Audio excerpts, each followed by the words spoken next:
Snaps back with spectacles. Will the newly minted unicorn pipe change the way startups raise capital? How will SoftBank's mega fund impact the future of venture capital? And the best pump-up speeches for entrepreneurs. Our mission is to bring together the best venture capitalists to compete so you have the insights on how to invest with the best. Now let's meet our venture capitalists jumping in the Thunderdome.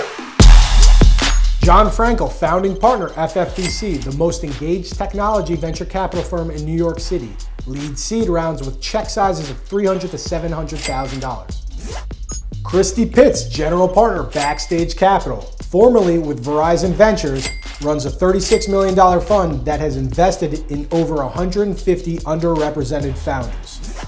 Saxon Baum, Florida Funders, the most active venture capital firm in the Southeast. Fund size, $75 million, focused on early stage startups. Charlie Lass, Dallas Ventures, the ideation expert, founded and exited multiple startups in the UK and US. Senior lecturer at MIT and affectionately known as the Hitman. We got 4 VCs walking into the Thunderdome. Who's gonna strike first? Who's gonna strike hard? No mercy! Yeah! Hit the electricity. Primetime VC. There are currently over 600 unicorns located across the world.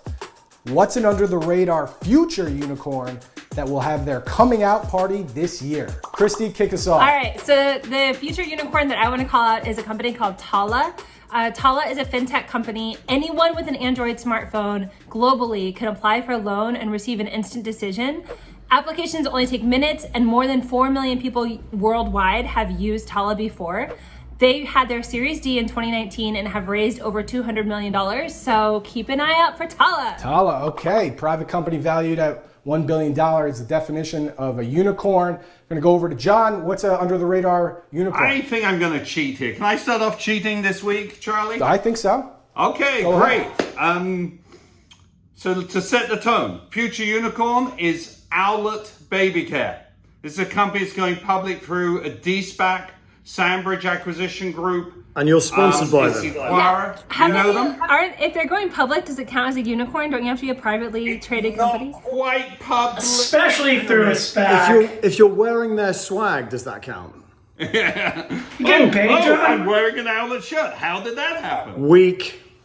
So hold on, even better, it's a future unicorn because the stock is trading at $9.99 and it's worth $1 billion at $10 a share.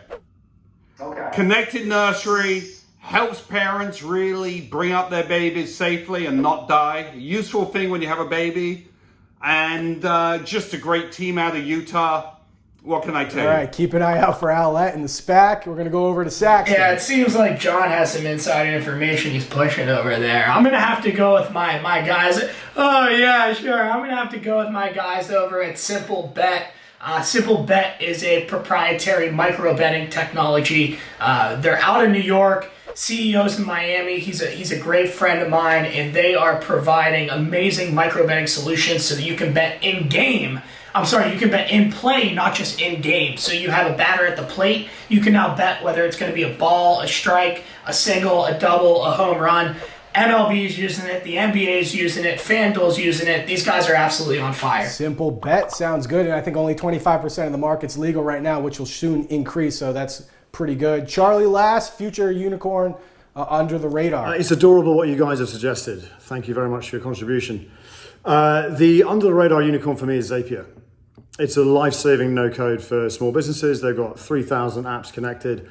They've only ever raised $1.3 million in funding, and they've managed to become a billion-dollar company just by making things better. First mover advantage, their integrations are going to change the way everyone operates.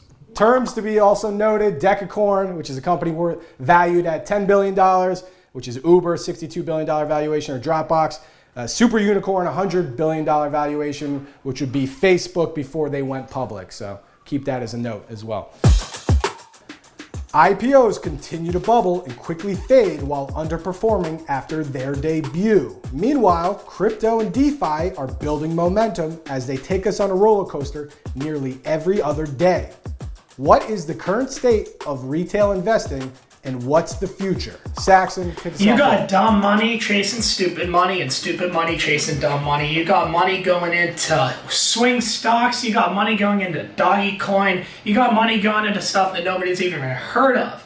You got to get back to the basics here, people. You got to be investing in value stocks, and you got to be investing in blue chip companies. A16Z came out with an article about 2 weeks ago talking about passive versus active investing. Active investing is going to outperform the market, but you have to be investing in the right things. It's all about picking good companies, and it's all about getting those dividend money. That's what it's about. All right, it's a good breakdown. Charlie Lass, state of the market here. I think what you said is partly right. People are chasing the dividends, but retail investors have become far more active.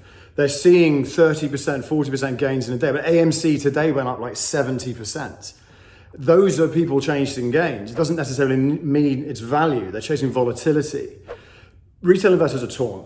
They've got the situation where they're following leaders like Elon Musk, who's suggesting that Dogecoin is something useful, which it may or may not be. Doesn't matter. If they're making money from it, they will continue to invest in it. Regards to crypto, 20% of US adults have got a crypto account and are trading even at a tiny level. It is going to change the way in which we all operate. Crypto is trading at a high level. Cardona is pretty big out there. ADA. Christy, your thought on the current market? All right, I just got one thing to say, which is diamond hands to the moon.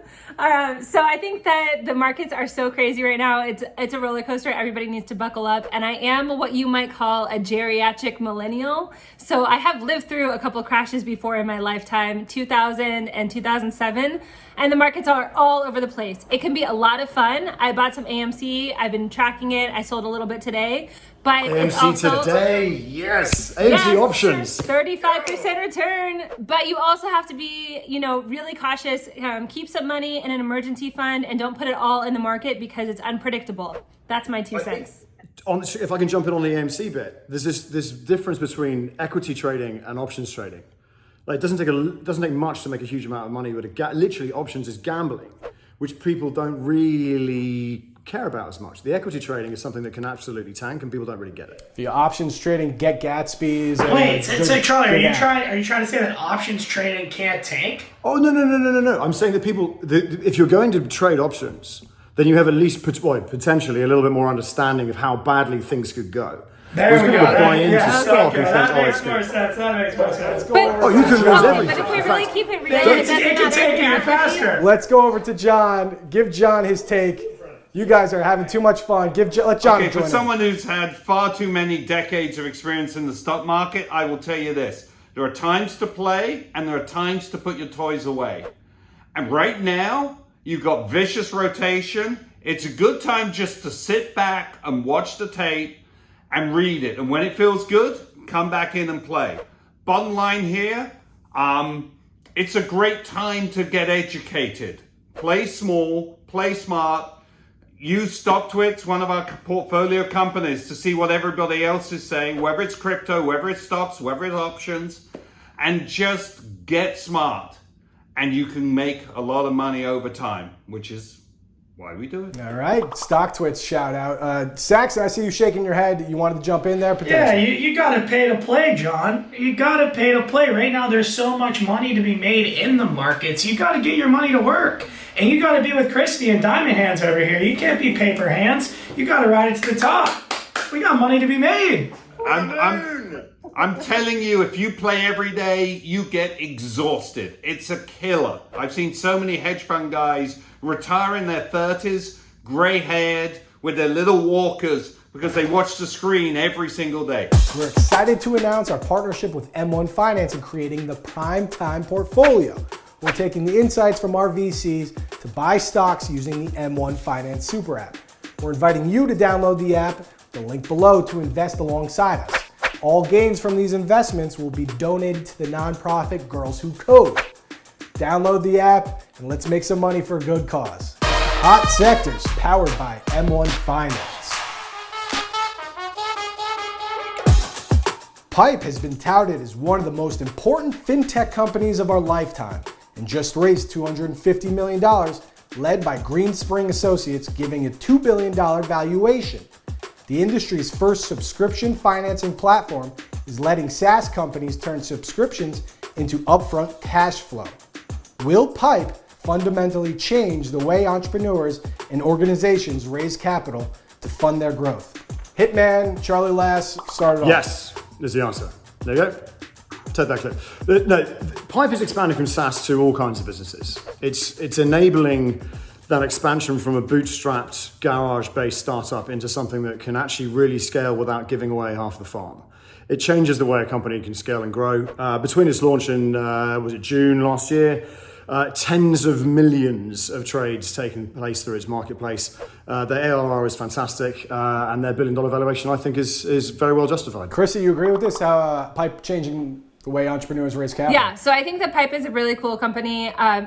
This concept has been around for a long time with the idea of like invoice factoring, but now Pipe takes it to another level with being able to collect data on its clients and really finance them. But I wanted to bring up another company, Charlie, that I think nobody should sleep on, and it's a little bit under the radar right now, which is TikTok. So TikTok has been giving more than $100 million to small businesses in terms of ad credits. And I think this is really interesting because I've been speaking with a few CPG founders recently who found success on the platform. TikTok is continuing to innovate and give them more financing options, and it's driving a ton of sales. So I think that in addition to Pipe, we're going to see some other advertising revenue on TikTok. Sorry to jump in. I'm completely in support. The metric and the conversion rate of advertising on TikTok is amazing. Yes. Yeah. The TikTok numbers are great. And I think that Instagram really needs to start worrying. Facebook as well.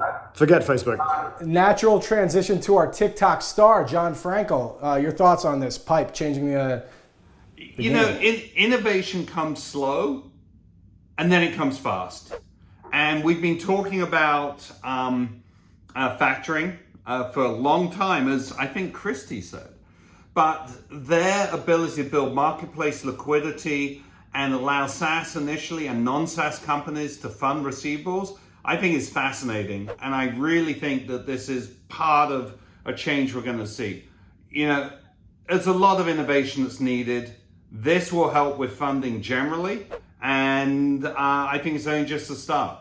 They hope they can own the whole market. Let's see if that happens. Okay. Saxon, you agreeing with this on the Pipe? I love Pipe. I love the product, but I think there's a bigger mechanism here that's actually putting the power in the hands of the entrepreneur, and that's the ability to easily create an SPV online at this point. You have some amazing platforms. Angels List is leading the charge. There's a few others that I know that are allowing entrepreneurs to put out their own SPVs. Angels List has a product called Roll Up, where no longer do you even need a manager to manage that SPV. You as the CEO of your company, of your own company, can manage that SPV. So allowing, sort of building on the crowdfunding aspect of everything, I think the ability to create, manage an SPV is really what's going to change the funding landscape here moving forward. Christy. For a founder to roll up their own SPV, I agree, that's cool, that's innovative. But at the end of the day, the founder is still giving up equity.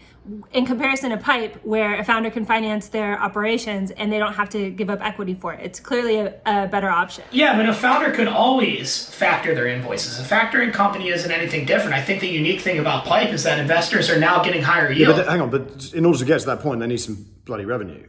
This is the kind of situation that actually gets people to market faster. Hold on. You need revenue? Bloody revenue. What's revenue?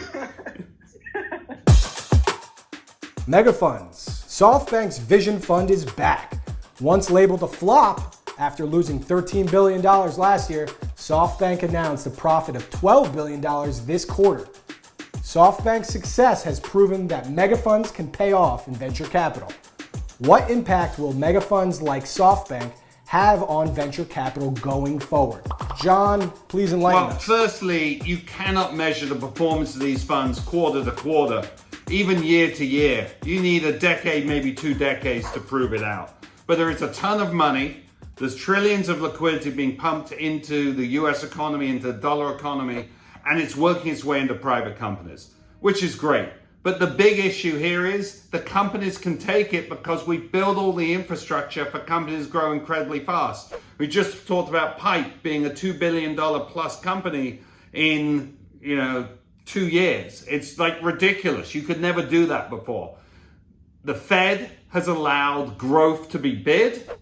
Growth can be bid. We've got great growth companies. It allows these large funds to come along. Okay, Saxon, do you agree on this? What impact will mega funds like SoftBank have in venture capital? I think that there's always a place for these mega funds, and they're going to continue to invest in companies, and they're going to make their returns, but they're not going to get crazy outsized returns. I mean, they're not investing in companies that are pre-revenue seed deals. They're investing in companies that are going to go public in a year or so, or even less than that. The big opportunity, I still think, is seed and pre-seed investing. That's when more investors can get involved. That's when the outsized returns really can hit. So there is room for the mega funds, but I really do think we got to get back to our bread and butter, and that's early stage investing, and that's really where the money's made. I want to double down on that. Early stage is not awash with capital. You always hear about, hundreds of startup funds setting up, etc. The early stage, the amount of capital deployed has been fairly steady. All of the slosh into venture has been at the larger side. Yep. And the early stage it's fun. It gets people going, and it creates the opportunities for the later stage. So, what can I tell you? Oh yeah, we run the early stage. Very important. Very important. Charlie, I've been waiting patiently here. Mega funds, your thoughts on this? So last time I was asked about the IPO I had in mind, which was WeWork, which didn't go perfectly, if I'm honest. SoftBank also took a hit from that. For me, that's reflective of the massive win or the massive loss that these mega funds can take. I completely agree with the startup seed angel level. That's what our fund does, focus specifically on Dallas. But you're going to see investors who are looking for even bigger returns and creating even bigger risk and therefore even bigger losses. I think that they're going to disappear soon. You think mega funds are going to disappear? It's my view. I could be wrong. Could be wrong. You were wrong about WeWork, which lost $2 billion, but also SoftBank was an early investor in Yahoo, Alibaba. They have an 84% stake in Sprint. Shout out to my boy, Masa-san, whose estimated worth is $35 billion as well. But Christy... We see these huge funds just vanish.